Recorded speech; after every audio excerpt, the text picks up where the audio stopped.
Mes chers compatriotes, il y a quelques jours, c'était le 19 septembre 2023, on a appris, du moins les personnes qui s'y intéressent, on a appris qu'un groupe de 12 experts indépendants français et allemands avait remis un rapport sur les réformes à conduire pour mener à bien les prochains élargissements de l'Union européenne.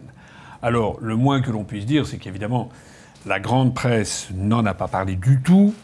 Le moins que l'on puisse dire, c'est que les Français, 99,99% des Français, je pourrais même mettre 99999, n'ont jamais entendu parler de ce truc-là. Bon.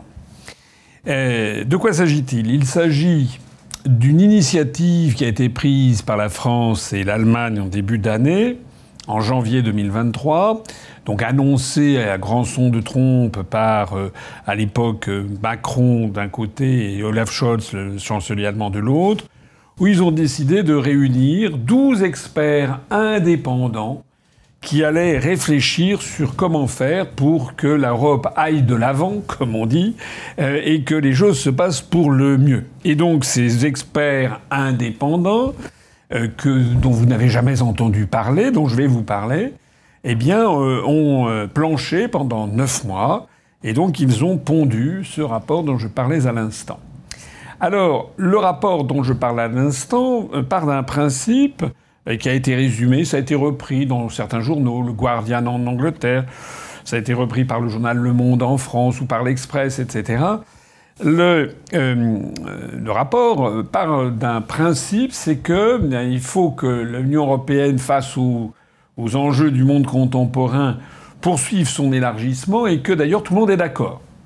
Le journal Le Monde du 19 septembre 2023, dans un article qui s'appelle « Élargissement de l'Union européenne, la France et l'Allemagne tentent d'orienter le débat », eh bien, il y a marqué, voilà, « L'échéance est importante à l'occasion de leur réunion à Bruxelles prévue fin décembre, c'est la fin de cette année. Les chefs d'État et de gouvernement des 27 devront décider s'ils ouvrent les négociations d'adhésion avec l'Ukraine et la Moldavie. Dans le même temps, ils devront faire un geste à l'égard des pays des Balkans occidentaux qui attendent dans l'antichambre de l'Union européenne depuis des années et verraient d'un mauvais œil Kiev et Chisinau, c'est-à-dire l'Ukraine et la Moldavie, leur passer devant. Donc les médias, les Balkans occidentaux, bien, ce sont ces pays qui sont dans l'antichambre, comme dit le journal Le Monde, pour adhérer, pour entrer dans l'Union européenne, c'est-à-dire la Macédoine du Nord, le Monténégro, la Serbie, l'Albanie, la Bosnie et le Kosovo, c'est-à-dire quand même 6 pays qui sont dans la seringue pour entrer dans l'Union européenne. Et alors, dans cet article du journal Le Monde, vous allez le lire comme moi, je vous mets sous les yeux l'article, on lit cette phrase formidable. « Aujourd'hui, les 27 sont tous d'accord pour avancer sur la voie de l'élargissement, tant le contexte géopolitique avec la guerre en Ukraine aux frontières de l'Union européenne le rend inévitable. Mais à la question de savoir comment mener ce chantier qui changera radicalement la physionomie économique, sociale et politique de l'Union, les réponses varient fortement d'une capitale à l'autre. » Alors, arrêtons-nous quand même là-dessus. Les 27 sont tous d'accord, c'est le journal Le Monde qui nous l'apprend, pour aller de l'avant sur cet élargissement, et qui est rendu, paraît-il, absolument incontestable par la guerre en Ukraine. Donc, je répète, donc à croire le journal Le Monde, donc les 27 pays de l'Union européenne, dont la France, bien sûr, sont tout à fait d'accord pour faire entrer dans l'Union européenne, eh bien, l'Albanie, le Kosovo, la Bosnie-Herzégovine, le Monténégro, la Serbie et la Macédoine du Nord, plus se tâtent pour faire entrer en plus la Moldavie et l'Ukraine. Il n'est pas question, mais c'est également dans les tuyaux, comme on dit. Il y a la demande de la Géorgie, peut-être de l'Arménie, la Turquie, on ne sait pas, qui sont également candidates. Mais enfin, déjà, si on se limite aux 8 que je viens d'annoncer, ça veut dire qu'on passerait de l'Union européenne à 27 à une Union européenne à 35. Alors moi, je voudrais m'arrêter là-dessus, et m'adresser aux Français qui veulent bien me regarder. Est-ce que vous êtes d'accord pour passer de l'Union européenne à 27 à l'Union européenne à 35 ? Est-ce que quelqu'un vous a jamais demandé dans votre vie? Est-ce qu'un élu vous en a jamais parlé? Est-ce qu'il y a eu le moindre débat à la télévision ou à la radio pour savoir si vous étiez d'accord pour faire entrer dans l'Union européenne l'Albanie, qui est un pays qui est célèbre pour ses mafias extrêmement violentes, les trafics de drogue, la prostitution, trafic de personnes, trafic d'enfants, pédophilie, trafic d'organes, etc. Le succès et l'expansion de cette mafia albanophone. L'Albanie est d'abord très bien placée. Elle occupe un point stratégique dans le trafic de drogue. Par exemple, la région des Balkans est très bien établie comme point de transit pour l'héroïne. Cette dernière provient souvent d'Afghanistan, passant ensuite par la Turquie, pour arriver enfin en Albanie, où elle y est généralement coupée, ce qui diminue sa pureté. Cette technique leur permet d'augmenter leurs profits considérablement. Le contrôle d'une section balkanique et de la mer Adriatique leur permet de distribuer cette drogue vers d'autres marchés. À titre illustratif, est-ce que vous êtes d'accord pour faire entrer ce pays de toutes les mafias dans l'Union européenne? Est-ce que vous êtes d'accord pour faire entrer également le Kosovo, qui est un pays qui est en fait une base militaire américaine, qui a été arraché à la Serbie? Est-ce que vous êtes d'accord pour faire entrer le Monténégro? Est-ce que vous êtes d'accord pour faire entrer l'Ukraine? La réponse, vous la connaissez. Personne ne vous a jamais demandé votre avis. Et d'ailleurs, non seulement les partis au pouvoir, Renaissance ou bien LR ou bien le Parti socialiste qui se sont partagés le pouvoir, ne vous en parlent pas, mais le Rassemblement national, Horizon, le Reconquête de Zemmour, le Parti socialiste dissident d'Olivier Faure, la LFI, le Parti communiste français, ils ne vous en parlent pas non plus. Personne ne vous en parle. Mais pourtant, vous l'avez bien compris, l'échéance, c'est au mois de décembre. Et vous avez bien compris que la France et l'Allemagne ont décidé, comme ça, toutes les deux, de préempter le débat en organisant une réunion de 12 experts pour dire ce qu'il fallait faire. Alors, ces 12 experts disent en substance, et c'est le rapport qui a été rendu le 19, ils disent en substance que ça ne peut pas marcher, en gros. En gros et en détail, c'est très compliqué à faire marcher. Et donc, ils font des préconisations. Alors, les préconisations, il y en a quelques-unes. Il y en a une, d'ailleurs, qui est assez croquignolette, c'est qu'ils proposent un statut d'État associé pour permettre au Royaume-Uni de revenir dans l'Union européenne, c'est-à-dire sous une forme qui serait dégradée, c'est-à-dire elle n'aurait pas vraiment le statut de membre, mais un statut d'État associé participant au marché commun, payant, versant, contribuant à l'Union européenne, au budget de l'Union européenne, mais sans participer à la prise de décision. Enfin, on voit bien, c'est gros, comme le nez d'une maison, qu'il s'agit de forces qui sont derrière et qui n'ont jamais digéré le Brexit et qui se disent de toute façon on fera revenir les Britanniques dans l'Union européenne, que ça plaise ou pas, et qui donc commencent à envisager le processus, bien entendu, sans jamais demander évidemment aux Britanniques s'ils sont d'accord, pas plus qu'aux Français d'ailleurs. Mais il y a deux idées forces qui ressortent de ce rapport, au-delà du fait que ce sera très compliqué, et au-delà du fait qu'il va falloir faire sans doute des différenciations entre les États. Il va y avoir différents statuts proposés selon que l'on est très intégré dans l'Union européenne ou qu'on commence l'intégration. Mais il y a deux idées absolument essentielles et absolument tragiques, scandaleuses et dramatiques qui sont formulées par ces experts indépendants. La première idée, c'est d'abandonner les décisions à l'unanimité. Pour passer systématiquement, c'est déjà le cas dans quelques secteurs, mais pour passer systématiquement au principe de la majorité qualifiée pour prendre des décisions. Alors, on comprend bien le raisonnement. Je ne dis pas le contraire. J'ai suffisamment dit depuis 16 ans et demi que les blocages et l'impossibilité de faire avancer l'Union européenne et de la modifier est constante à cause de la nécessité de l'unanimité. Et donc il est quasiment impossible de réorienter profondément l'Union européenne. Mais il faut bien comprendre ce que ça veut dire, l'abandon de l'unanimité. L'abandon de l'unanimité, ça veut dire qu'un État pourrait se voir imposer une politique totalement contraire aux intérêts de ses habitants. C'est-à-dire que l'abandon de l'unanimité fait définitivement tomber le principe du droit de veto que Charles de Gaulle avait imposé lors de la crise de la chaise vide et le compromis de Luxembourg qui l'avait suivi le 18 janvier 1966. Ça veut donc dire qu'il y a une coalition d'États pourrait imposer à un État ou deux États qui n'en veulent pas des décisions qui sont le contraire même de ce qu'ils veulent. Voilà.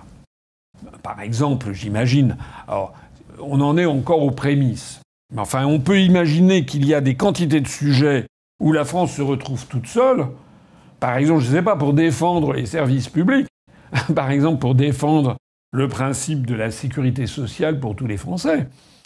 Mais il pourrait arriver, avec un tel système, que l'Union européenne passant de 27 à 35, eh bien qu'il y ait une majorité qualifiée qui fasse que, par exemple, l'Union européenne décide que l'ensemble de la couverture sociale doit être assurée par le privé, que c'est très bien, qu'il ne faut pas du tout que les États s'occupent de ça.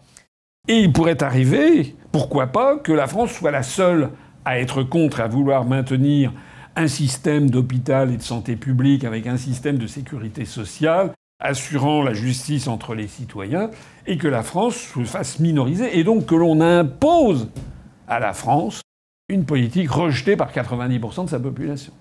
En tout cas, c'est la logique même des réformes qui sont ici proposées par ce groupe d'experts indépendants. Et puis la deuxième idée gravissime qui est proposée, qui va d'ailleurs de pair avec la précédente, c'est que les 12 experts indépendants proposent de faire respecter l'état de droit. Écoutez bien ça, c'est incroyable. C'est vraiment George Orwell. De faire respecter l'état de droit et donc d'interdire de façon beaucoup plus fondamentale et dramatique un état de désobéir. C'est-à-dire que les propos à la Mélenchon ou les propos à la Zemmour, etc., sur le thème « on va désobéir », non, plus du tout.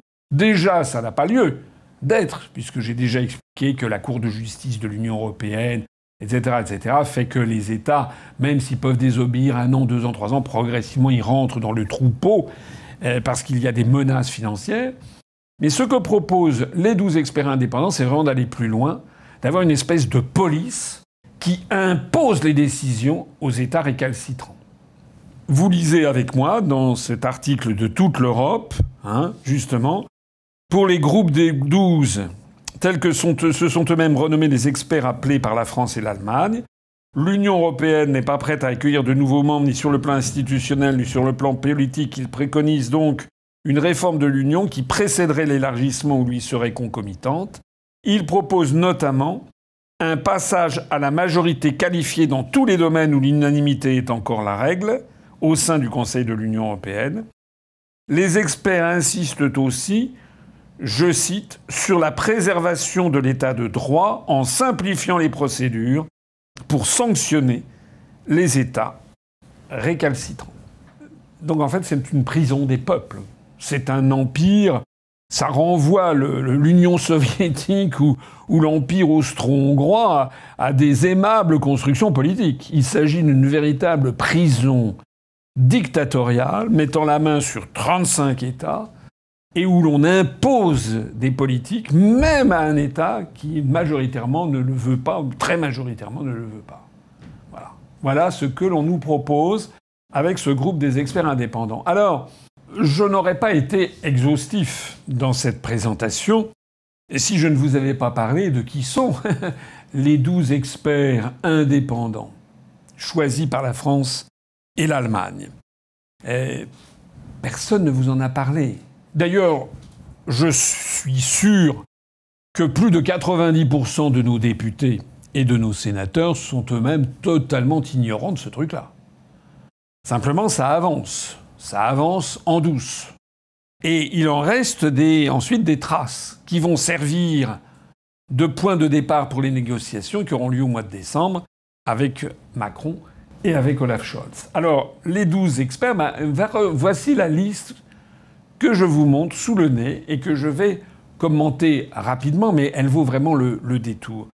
Le détour parce qu'on apprend dans le magazine de toute l'Europe que, en fait, ces chercheurs ont été réunis à l'initiative de Paris et de Berlin sous la conduite de la politologue allemande Daniela Schwarzer et du chercheur français Olivier Costa, les deux rapporteurs qui ont conduit des entretiens auprès de toutes les parties prenantes ainsi que des membres de la société. Ça, on lit ça dans le magazine L'Express. Alors, ça a été publié, vous trouverez la liste notamment sur le site du ministère français des Affaires étrangères, France Diplomatie. Il y avait eu un communiqué de presse le 23 janvier 2023, vous l'avez sous les yeux. Les membres de ce groupe de travail d'experts sont, donc il y en a 6 Français et 6 Allemands. Donc, en 1, Pervenche Berès. Alors, Pervenche Berès, c'est une socialiste grand 1, c'est une haut fonctionnaire français. Elle a pas été, pendant au moins 4 législatures, elle a été au Parlement européen depuis les années 90. Elle a participé absolument à toutes les décisions. Elle est complètement mêlée à la politique européenne. Elle est mêlée à toutes les mesures qui ont été prises coercitives contre le peuple français. Elle avait d'ailleurs été, je crois, auprès de François Hollande. Il voulait renégocier je ne sais plus quel accord d'irriement très contraignant contre les finances publiques. Elle était folle de rage. Il fallait faire respecter la volonté, il fallait respecter l'état de droit. Elle est membre de la Fondation Jaurès, donc c'est une socialiste. C'est une socialiste du Parti socialiste, une ultra européiste. Voilà. Et qui a complètement laissé tomber l'idée de souveraineté nationale. Voilà. En fait, d'ailleurs, au passage, elle s'est fait évidemment beaucoup d'argent en tant que députée européenne. Elle va avoir une retraite en or massif. Elle a été dans des commissions à la tête de elle a pris des quantités de présidence, dont elle est vraiment, c'est une Française en fait d'aspect extérieur, mais en fait, elle est profondément européiste et elle fait partie de ces gens, comme disait Sir Christopher Soames, le gendre de Churchill, qui avait eu cette formule, il faut toujours nommer un Français à la tête d'une organisation internationale parce que c'est le seul qui ne défend jamais les intérêts de son propre pays. Voilà, Madame Pervenche Berès, elle est une européiste grand 1 et elle ne défend jamais les intérêts spécifiques de la France. Elle trouve ça obscène, scandaleux, rétrograde, etc., complotiste, extrême droite, ça pue, etc. On connaît le profil. Alors, vous avez ensuite Olivier Costa. Olivier Costa, c'est un homme qui a 55 ans, je crois, ou 52 ans, qui est un universitaire qui travaille à Sciences Po, notamment, au CEVIPOF, c'est-à-dire au Centre d'études sur la vie politique des Français, la vie politique française. Il est également directeur de recherche au CNRS. Donc, a priori, c'est un universitaire, pourquoi pas, bien sûr.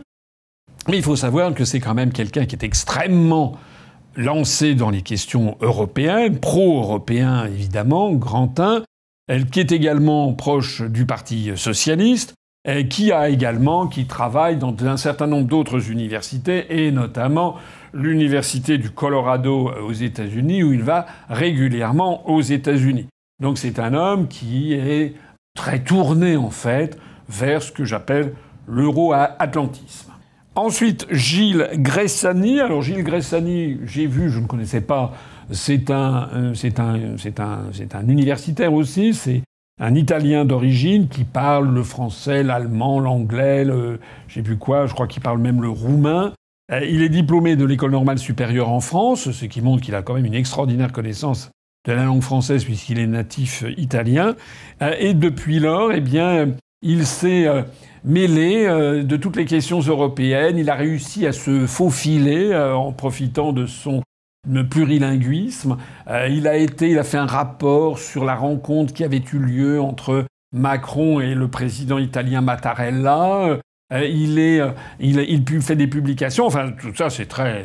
Je ne veux pas le critiquer pour le plaisir. Il a parfaitement le droit d'être pro-européen et d'être ultra-européiste, bien sûr. Enfin, disons c'est le type même de l'intellectuel, de gauche, bien sûr, il est plus proche des socialistes, qui est ultra-européen, bien entendu. Donc il ne veut qu'aller de l'avant, comme on dit. Ensuite, il y a une certaine Gaëlle Marty, donc, qui est une professeure, une assez jeune femme professeure à Lyon 3, qui est également... s'est spécialisée dans le droit européen et qui s'est fait une particulière spécialité du féminisme, du droit des femmes, de la lutte contre les violences faites aux femmes, etc. Et qui donc milite pour une extension constante du domaine du droit européen sur les droits nationaux et évidemment pour une intégration poussée. Ensuite, vous avez une jeune femme qui s'appelle Tu Nguyen, j'espère que je n'écorche pas trop son nom, c'est une européiste, elle travaille au centre Jacques Delors. De même, je suis passé au-dessus de Franz Mayer, qui lui est un Allemand et qui travaille dans une université allemande, l'université de Bielefeld, qui est un homme qui a 50 et quelques années, qui est évidemment très pro-européen. Pareil pour Nikolai von Ondarza du Stiftung Wissenschaft und Politik, et qui est un Allemand qui milite aussi pour l'intégration européenne. Pareil pour Sofia Russak, qui est une Allemande qui travaille pour le Centre des études des politiques européennes. Alors, les 4 derniers, je vais mettre de côté provisoirement Daniela Scharzer, je vais y revenir.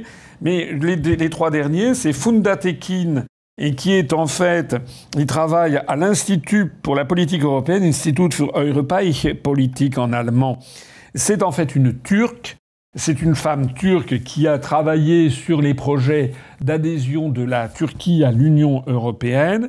Vous avez Shahin Vallée, qui lui est un Français et qui lui est béat d'admiration devant Macron. Il s'est fendu d'une étude au paragraphe par paragraphe d'un discours qu'a fait récemment Macron sur la réforme de l'Europe.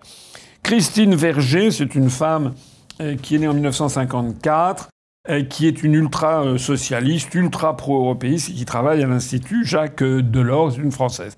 Et puis alors, je reviens sur celle sur lesquelles j'étais passé un peu vite, c'est Daniela Schwarzer, parce que elle est la rapporteure générale, avec Olivier Costa pour côté français, Olivier Costa dont j'ai dit qu'il travaillait à l'université du Colorado, mais elle, Daniela Schwarzer, elle est la rapporteure, comme on dit maintenant, côté allemand. Alors, Daniela Schwarzer, c'est quand même assez extraordinaire parce que cette femme, elle est représentante, vous le voyez, c'est pas moi qui l'écris, c'est même marqué noir sur blanc sur le site du ministère français des Affaires étrangères, elle est de l'Open Society Foundation, c'est-à-dire, vous le savez comme moi maintenant, c'est-à-dire George Soros. Voilà, c'est-à-dire c'est un bébé Soros, c'est quelqu'un qui est financé par George Soros dans son Open Society, mais aussi parce que les Open Society Foundations bénéficient de quantités de subventions et notamment bénéficient de subventions américaines. De la même façon, j'ai oublié de dire que M. Olivier Costa, lui, travaille pour le Collège de Bruges, le Collège de l'Europe à Bruges, qui est une société privée et qui bénéficie de quantités de financement privé. Mais je n'en ai pas fini avec Daniela Schwarzer parce que non seulement elle est payée par George Soros, mais en plus de ça, dans sa carrière auparavant, elle a été à la tête de la gestion de ce que l'on appelle le German Marshall Fund pour la reconstruction. C'est-à-dire quoi? C'est-à-dire des fonds qui ont été versés dans l'après-Seconde Guerre mondiale, le fameux plan Marshall dont a bénéficié l'Allemagne comme la France en a bénéficié. Donc l'Allemagne a bénéficié de centaines de millions de dollars versés dans le cadre du plan Marshall américain. Et comme elle n'avait pas forcément tout dépensé, il y avait un reliquat. Le reliquat que l'Allemagne, dans les années 60, je crois, a voulu restituer aux États-Unis. Les États-Unis ont dit non, non, pas du tout, on va faire autrement. Et donc, ils ont créé une espèce de fondation à partir de ce reliquat pour entretenir l'excellence des relations germano-américaines. Et alors, il est de notoriété publique dans tout le Landerneau que ce que l'on appelle le German Marshall Fund en Allemagne, pour gérer le Fonds Marshall des États-Unis, en fait, est un lieu de rencontre entre les responsables politiques, les influenceurs américains et leurs homologues allemands, un lieu pour influencer les médias, et en fait, eh bien, c'est un des nombreux paravents des activités des services de renseignement et d'influence américains, c'est-à-dire la CIA. Alors, il n'y a pas que moi qui le dis.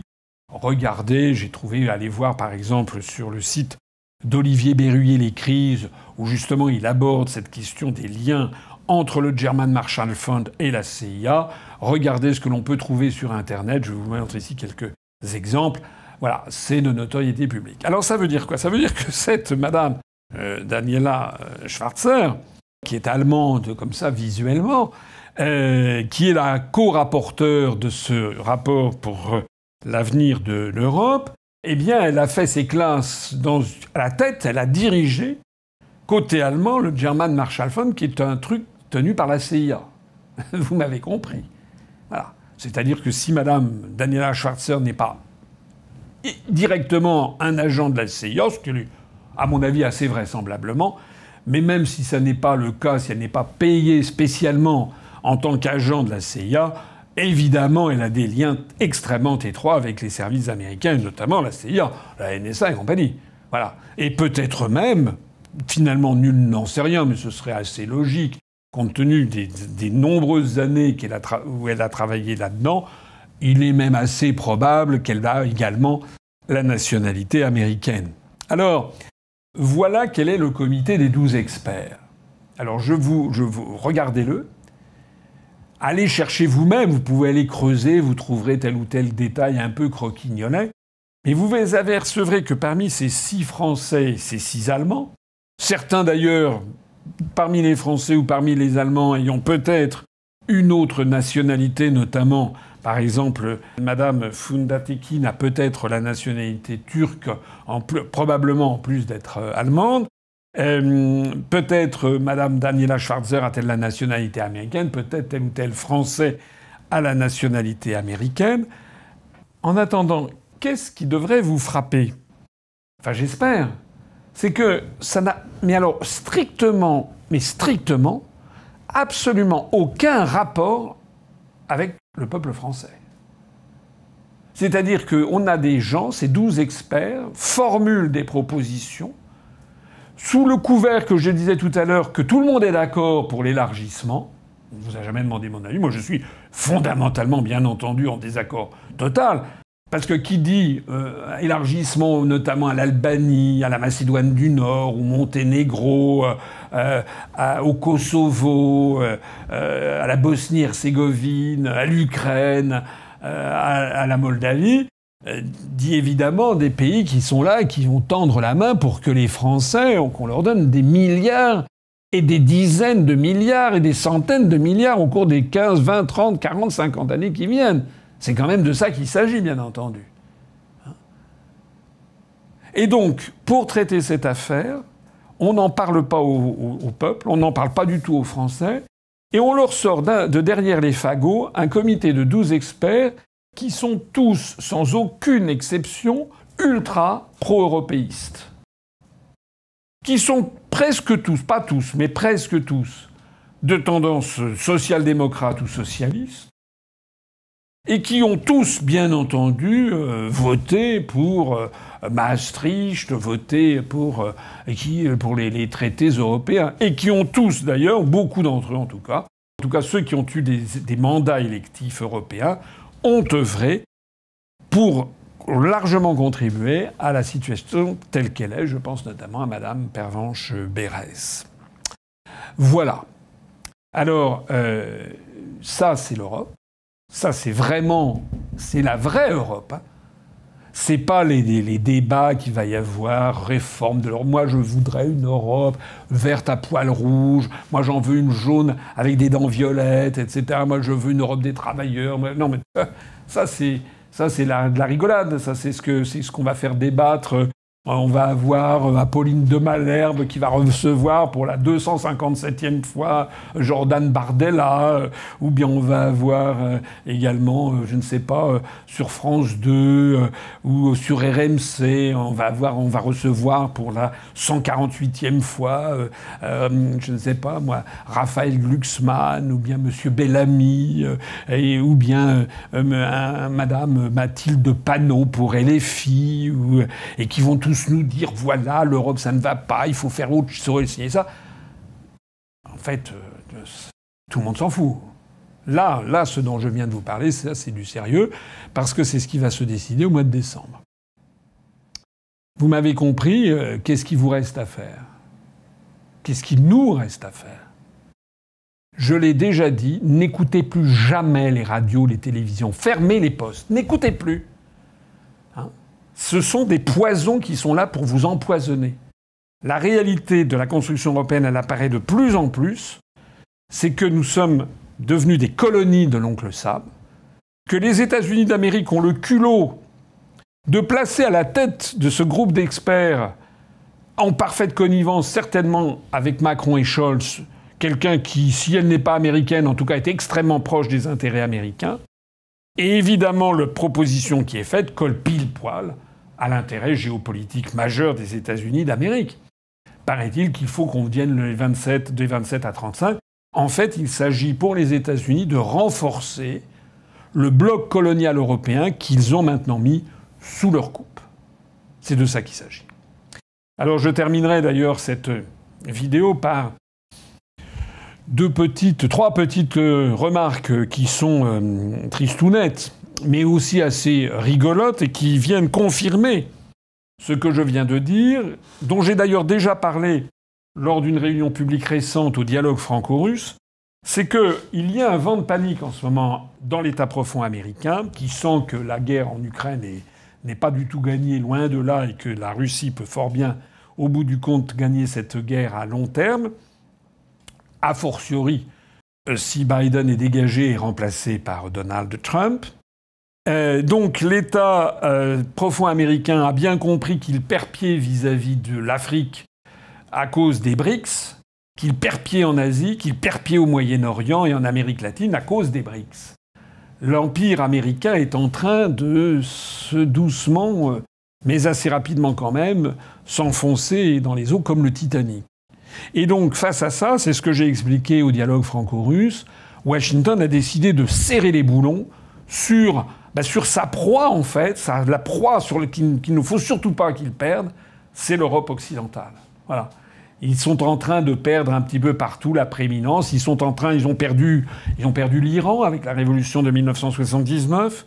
Ils ont perdu à peu près la Turquie, qui en tout cas maintenant a pris largement ses distances et regarde vers Moscou. Ils voulaient mettre la main sur la Syrie. Ben non, ils ont perdu la Syrie, la France avec d'ailleurs. Ils ont perdu, en tout cas sont en train de perdre l'Afrique du Sud, qui est quand même une très grande puissance en matière minérale, d'or, orifère, des métaux rares et précieux, puisque l'Afrique du Sud s'est rapprochée considérablement des BRICS. Ils ont des grandes incertitudes avec le Brésil, qui est membre des BRICS. Et quoi qu'on en dise, le président Da Silva est quand même moins dans la main des Américains que son prédécesseur. Ils sont en train de perdre l'Arabie saoudite. Et ça, c'est pour eux quelque chose de terrible, puisque l'Arabie saoudite était l'un des fleurons des États-Unis depuis au moins la branche des Saouds la famille des Saouds avait été installée dès la fin du XIXe siècle au pouvoir en Arabie. Et puis, tout au long des années 20, 30, 40, les États-Unis avaient mis la main sur ce pays en assurant notamment la sécurité. Or, vous le savez, eh bien, les accords qui ont été passés du temps de Roosevelt sont en nécrose et Mohammed Ben Salman c'est-à-dire le dirigeant effectif de l'Arabie Saoudite, vient de faire entrer son pays dans les BRICS. Ça sera effectif au 1er janvier prochain, tout comme l'Argentine, etc. Donc face à tout ça, eh bien, les États-Unis essayent de serrer les boulons. Et là, nous en avons une preuve, c'est-à-dire que les États-Unis, maintenant, jettent le masque, ils ne font plus dans la dentelle, ils imposent leur volonté. Ils imposent leur volonté, une Europe à 35, l'Ukraine, les pays de l'Ouest européen, notamment la France et l'Allemagne, servant de vache à lait. Nous serons tous condamnés à devenir des esclaves pour donner le maximum d'argent aux pays de l'Est. On nous imposera des politiques, puisque c'est l'abandon de l'unanimité sur les sujets les plus stratégiques. Et également, on aura des mesures de sanctions beaucoup plus efficaces et beaucoup plus rapides. C'est-à-dire qu'un pays qui ne marchera pas droit sera sanctionné très très vite. Voilà, ça s'appelle véritablement la fin de la France, la fin de la souveraineté. Nous sommes devenus une colonie, nous allons devenir une colonie sous un empire féroce, en fait, qui s'annonce. Alors le premier d'autres exemples qui viennent à l'appui de ce que je viens de dire, ce sont des anecdotes, mais non, à partir du moment où elles sont toutes dans la même ligne, on voit bien que les États-Unis verrouillent tout. Il y a eu l'anecdote de cette Américaine, Fiona Scott Morton, qui était une économiste et qui avait été recrutée par l'une des commissaires européennes, la danoise, je crois, Margrethe Vestager, qui avait voulu la recruter comme une économiste, en fait, pour gérer les négociations commerciales et notamment les relations de l'Union européenne avec ce qu'on appelle les GAFAM, Google, Facebook, Amazon, etc. Enfin, voilà. Vous vous rappelez, ça a fait un énorme scandale. Parce qu'il y a eu quelques députés français qui se sont emparés de ce dossier en disant c'est tout à fait anormal, il y a 450 millions de personnes en Europe, il faut qu'on aille encore trouver une Américaine pour s'occuper de nous. Enfin, on n'imagine même pas une demi-seconde l'inverse, que le département du commerce américain recrute un économiste européen pour négocier le bout de gras avec des sociétés françaises ou allemandes. C'est évidemment absolument risible. Donc ça veut dire quoi ? Ça veut dire que les États-Unis ont quand même essayé de faire leur truc, avec les complicités au sein de la Commission européenne, qui ne voyait pas malice à ça, et l'affaire a capoté. Mais une affaire comme ça qui a capoté, alors que c'est vraiment l'arbre qui cache la forêt, parce qu'il y a des affaires comme ça absolument tous les jours, l'oncle Sam a mis ses pions.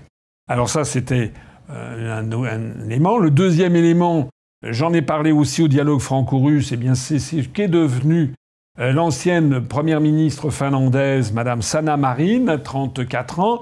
Elle était arrivée très tôt aux plus hautes responsabilités, le plus jeune Premier ministre de l'histoire de la Finlande, une espèce de Macron en jupe au féminin, qui avait été catapulté par les médias et dont l'objectif en fait a été atteint, puisque ce qu'ont obtenu les médias et notamment les services d'influence américains, c'est qu'elle a fait entrer la Finlande dans l'OTAN en bénéficiant, si j'ose dire, du conflit en Ukraine.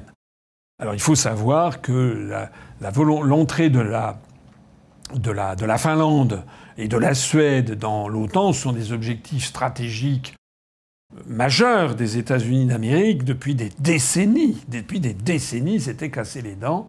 Et là, à la faveur de ce qui se passe en Ukraine, eh bien les Américains, et à la faveur de ce qu'est leur agent, c'était un agent américain, Madame Sanna Marin, eh bien, en tant que Première ministre, a réussi à faire voter par les parlementaires finlandais l'entrée de la Finlande dans l'OTAN. Alors ce n'est pas encore tout à fait fait, je crois, enfin je n'en suis pas sûr, parce qu'il faut qu'il y ait l'unanimité des ratifications. Et je crois savoir que la Turquie ou la Hongrie traînent encore un petit peu les pieds. Mais enfin bref. Donc Madame Sanna Marin a été battue lors des élections législatives générales qui ont eu lieu il y a quelques semaines. Elle a donc quitté ses fonctions de Premier ministre. Elle avait dit qu'elle resterait députée de base, et puis finalement non, pas du tout. Madame Sanna Marin a décidé de ne pas poursuivre de carrière politique. Elle a décidé de poursuivre une carrière en se faisant embaucher par le Tony Blair Institute for Global Change, l'institut de Tony Blair, l'ancien Premier ministre britannique pour le changement global, où elle va avoir, je suppose, une sinécure. C'est-à-dire qu'elle va être remboursée, rémunérée, elle va avoir une très belle rémunération, sans doute pendant des années, pour avoir réussi à satisfaire l'oncle Sam. C'est comme ça que les Américains récompensent les traîtres à leur propre pays. Ensuite, ils leur assurent une retraite extrêmement dorée. Par exemple, on sait que l'ancien Premier ministre John Major, Premier ministre britannique, qui avait évincé Margaret Thatcher lors du congrès de Brighton. En fait, c'était sur des sujets européens parce que Margaret Thatcher, la dame de fer britannique, ne voulait en aucun cas avoir attenté à la souveraineté du Royaume-Uni. Donc, elle avait été remerciée, liquidée, si l'on peut dire, par une espèce de révolution de palais à l'intérieur du Parti conservateur et remplacée par John Major pour notamment mener à une politique très européenne, y compris l'adhésion au traité de Maastricht que les Britanniques ne voulaient pas. Et John Major, aujourd'hui, donc qui est un âge vénérable, eh bien, vit aux États-Unis et il est au fonds Carlyle, ce fonds d'investissement qui gère à la fois la fortune de la famille de Bush du Texas, qui compte 2 présidents des États-Unis à son actif, mais aussi les fonds de la famille Ben Laden d'Arabie Saoudite, qui compte notamment un fameux rejeton Oussama Ben Laden dont vous avez entendu parler. Fonds Carlyle, dans lequel il y a parmi les équipes dirigeantes notamment Olivier Sarkozy, qui est le demi-frère de Nicolas Sarkozy. Eh bien, Tony Blair fait partie de cet aréopage. En fait, les États-Unis récompensent cette politique de Tony Blair, qui a été une politique tout à fait de serpillière vis-à-vis des États-Unis d'Amérique. Mais là, Madame Sanna Marin, c'est la même chose. Alors elle est embauchée par un faux-né, donc par cet institut Tony Blair pour le changement global, qui est un institut qui sent très très mauvais, qui a des subventions, comme vous le voyez sur la notice Wikipédia de cet institut, qui reçoit des subventions d'organismes américains officiels comme l'USAID, notamment, qui versent des millions de dollars, mais aussi, vous découvrirez, la fondation Bill et Melinda Gates, coucou les revoilous. On ne voit pas seulement Bill Gates à l'Organisation mondiale de la santé, on le voit aussi ici, notamment, qui finance l'Institut Tony Blair pour le changement global. En fait, ce sont des moyens trouvés par les Américains, des dérivés, pour aller financer en fait, les 40 deniers que ces Judas ont obtenus, c'est-à-dire en échange d'un sabotage de leur propre pays, ils ont le droit, quoi. C'est de ça qu'il s'agit. Il faut bien comprendre que nous avons affaire à ça en Europe. C'est-à-dire des traîtres à leur propre pays, pas seulement en France, mais dans les pays de l'Union européenne les uns après les autres. C'est de ça qu'il s'agit. Et d'ailleurs, au passage, j'en profite, je sais que mes vidéos sont souvent, très souvent même, écoutées par beaucoup d'internautes à travers le monde, et notamment en Afrique francophone, alors je les mets en garde sur ce Tony Blair Institute for Global Change. D'ailleurs, les Maliens en servent quelque chose parce que cet institut de Tony Blair essaye de faire des affaires dans toute l'Afrique. Il y a eu d'ailleurs un article du Monde diplomatique que vous voyez sous les yeux. Le Monde diplomatique est un journal très différent du Monde, même s'ils ont... en apparence, on a l'impression que c'est la même boutique. En fait, pas du tout.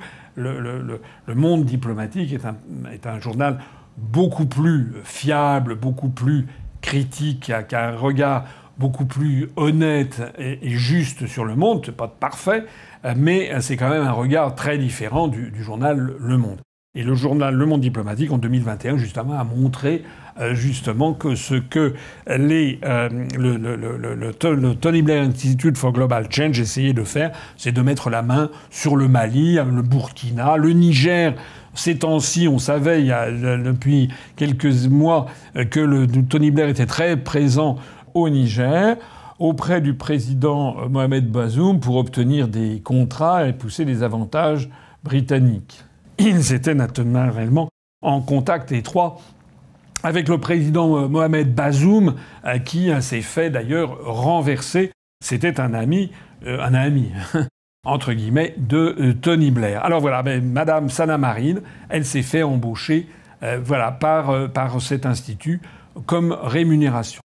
Et puis le troisième exemple que je donnerai, le quatrième exemple, après mon affaire des 12 experts, après l'affaire de Madame Fiona Scott Morton, économiste américaine, après l'embauche de l'ancienne première ministre finlandaise, traîtresse à son propre pays, qui s'est fait embaucher par un institut d'apparence anglaise, mais largement financé par les Américains. Je terminerai par... Alors ça, c'est peut-être le plus drôle, en fait. C'est ce qui vient de se passer en Grèce. On n'en parle pas trop en France, mais je voudrais parler de Syriza, qui était un parti présenté comme d'extrême gauche, et dont le dirigeant était Alexis Tsipras. Je vous en ai souvent parlé. Lorsque Tsipras est arrivé au pouvoir à Athènes en 2016, j'avais le seul, j'avais dit que comme M. Tsipras avait indiqué qu'il resterait dans l'Union européenne, dans l'euro et dans l'OTAN, il fallait rien en attendre et que les Grecs seraient tragiquement trahis. Je me rappelle qu'à l'époque, à l'UPR, nous avions un certain nombre d'adhérents venus de la gauche qui nous ont dit « Mais non, président, vous exagérez, il faut lui laisser sa chance, etc. etc. » Vraiment pas du tout. La suite a confirmé exactement ce que j'avais dit. En fait, j'avais dit la même chose à l'époque. Et en 2016, ce que j'ai dit en 2022, 6 ans après, sur Meloni en Italie, dans un cas extrême gauche, dans l'autre cas extrême droite prétendue, dans les deux cas, en fait, des agents qui travaillaient pour, au bout du compte, la géostratégie américaine. Voilà. Et ce que j'ai dit de Tsipras s'est révélé exact, tout comme ce que j'ai dit de Meloni. Mais là où ça devient rigolo, je sais pas si on doit dire rigolo, mais c'est quand même incroyable, c'est que les adhérents et les militants de Syriza ont été consultés il y a quelques jours pour élire leur nouveau dirigeant. Et alors ils avaient le choix, les observateurs de la scène politique grecque pensaient que ce serait très probablement, je ne sais plus si c'était une femme ou un homme, était un cadre depuis très longtemps dans le mouvement Syriza qui allait succéder. Et puis il y a eu un coup de théâtre. D'un seul, les médias ont présenté un nouveau venu, un grec qui s'appelle Stéphanos Kasselakis, que personne ne connaissait, que les militants de Syriza ont découvert moins d'un mois avant le scrutin, et qui d'un seul coup est apparu dans tous les médias, ou comme le dit le journal Le Figaro, il a été le chouchou des médias. Alors ce type, il a un pédigré qui est absolument incroyable, puisqu'il a 35 ans. Il est parti à 14 ans aux États-Unis. Donc il a vécu 21 ans aux États-Unis, jusqu'à ce qu'il revienne pour prendre la tête de Syriza. Accessoirement dans sa vie privée, mais enfin il n'en fait pas mystère, il en fait même profession, il le montre partout. Il est marié avec un Américain, avec un infirmier, je crois. Alors je le signale parce que en Grèce, la Grèce est quand même un pays où le mariage gay n'existe pas et où l'Église orthodoxe grecque est encore très, très fermée à ces évolutions que l'on a vues dans les pays d'Europe occidentale.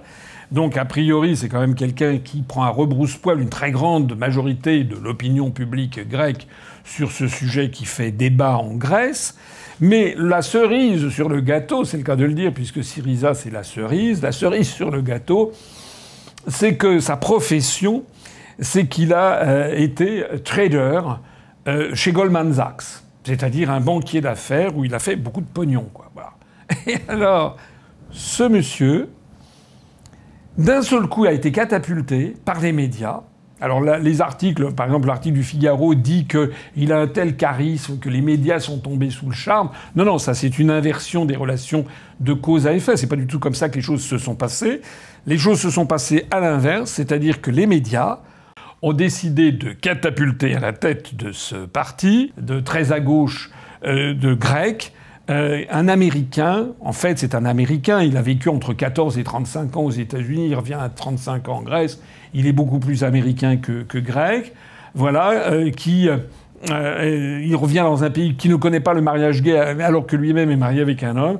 Et c'est un Américain qui a été trader chez Goldman Sachs, c'est-à-dire a priori quand même l'antithèse exacte, a priori quand même, de ce que l'on pensait être l'extrême gauche. Voilà. Alors j'en rigole parce que c'est bouffon, c'est baroque. Alors moi j'attends de la même façon ce qui va se passer pour la succession de Mélenchon à LFI. Voilà. Et donc si j'en crois ce qui s'est passé avec Syriza, le parti frère de LFI en Grèce, eh bien le successeur de Mélenchon, ça ne sera ni Emmanuel Bompard, ni Adrien Quatennens, ni Hugo Bernalicis, ni Mathilde Panot, ni Louis Boyard, ni François Ruffin, ni Daniel Obono, non, ni... Ça sera peut-être, cerise sur le gâteau, un golden boy travaillant pour Goldman Sachs à New York City, à Wall Street, et ayant gagné des millions de dollars. Et qui reviendra d'un seul coup avec toute la presse française qui sera séduite par son charisme et il deviendra le chouchou des médias. Voilà, vous avez compris ce que je veux dire, je suppose. En fait, ce Stefano Castellakis, c'est en fait un clone de Macron, un clone de Sanna Marin en Finlande, un clone de Meloni en Italie. C'est-à-dire tout ce que j'ai déjà désigné sous le nom de ces blancs-becs qui sont sortis d'un chapeau et qui sont propulsés par les grands médias, dirigés en fait en sous-main par l'État profond américain. On en a d'ailleurs des exemples en France qui sont actuellement sur le feu. Alors, vous savez que les médias ont décidé que les Français devraient élire l'Édouard Philippe.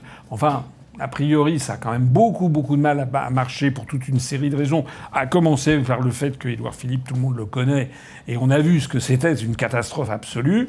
Donc les Français, à mon avis, ne vont pas élire ce type. En revanche, donc, eh bien, l'État profond américain commence à préparer la suite avec... c'est plus les quarantenaires. Un quarantenaire, c'est déjà terminé, c'est déjà trop vieux.